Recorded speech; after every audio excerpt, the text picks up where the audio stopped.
nasa kabilang side yung aking shop. Ito yung kay Ollie's Repair.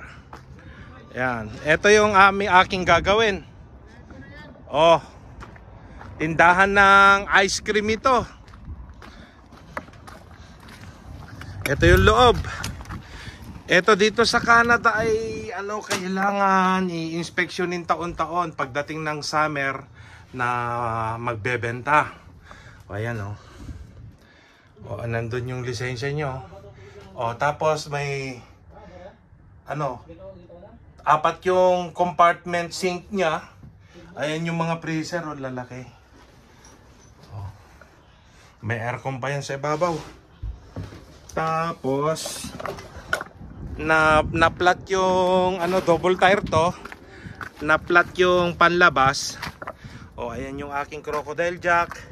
May doon, may support doon, jack stand at saka may battle jack sa gitna doon sa differential. Ito ay yung kanyang generator.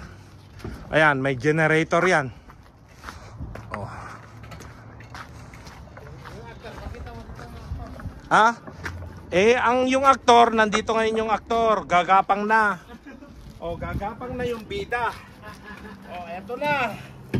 O, ayan. O, ganito ang buhay dito. Yan. Ang bolt nito ay 2, 4, 6, 8 ang bolt nito.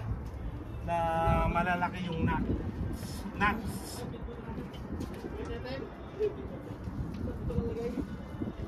Yan, ganito yung buhay ko dito. Yan.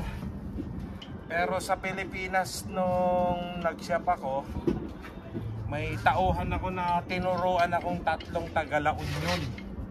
Pero pagdating dito sa Canada, ako yung gumagawa. Yan, ito. Oh. Ay, di ba chechesol yan pre? Oo. Ayan. O, eto.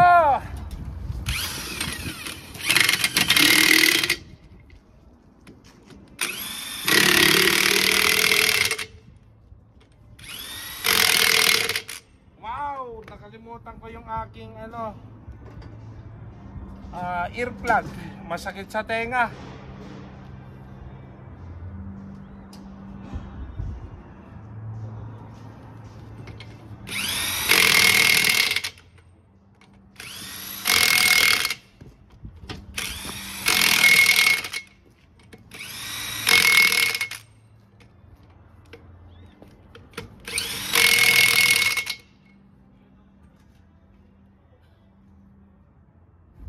Ayan.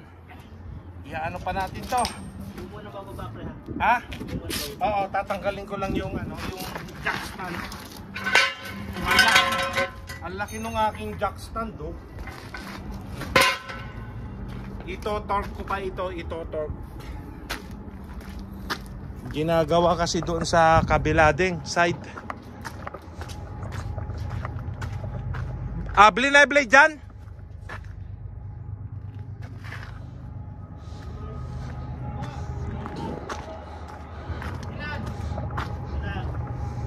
Ano to? RB Mobile Home ito. Tapos kinumbert nila na pinang negosyo.